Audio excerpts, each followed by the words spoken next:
connaissez tous cette histoire. Vous descendez les escaliers car vous avez entendu votre mère vous appeler. Elle vous appelle par votre prénom. Elle est dans la cuisine, mais arrivé là, vous vous retournez pour découvrir à nouveau votre mère, cachée sous les escaliers, et qui vous dit « Ne va pas dans la cuisine, moi aussi je l'ai entendu ».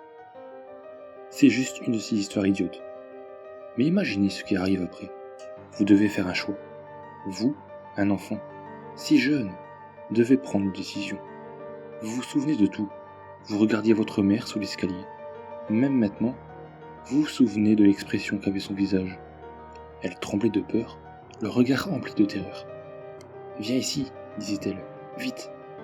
Mais de l'autre côté se tenait votre mère dans la cuisine.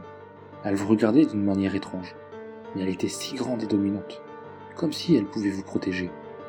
Alors, vous avez couru vers elle. Vous n'aviez que 4 ans, qu'auriez-vous pu faire d'autre ? Elle avait hésité quelques instants avant de vous enlacer en retour. Et à ce moment-là, la mère qui était sous l'escalier avait disparu. Disparu pour toujours. Vous avez fait un choix. Vous avez grandi avec cette décision. Mais quelquefois, vous vous posez des questions. Votre mère vous regarde, quelquefois, avec une expression étrange, comme si elle ne vous reconnaissait pas. Plus vous vous approchez de l'âge adulte, plus vous vous éloignez l'un de l'autre. Puis un jour, vous entrez au lycée. Elle vous regarde encore, curieusement distante.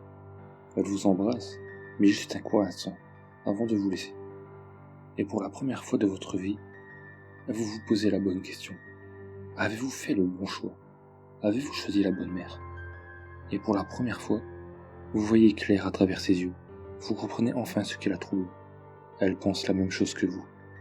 A-t-elle choisi le bon enfant ?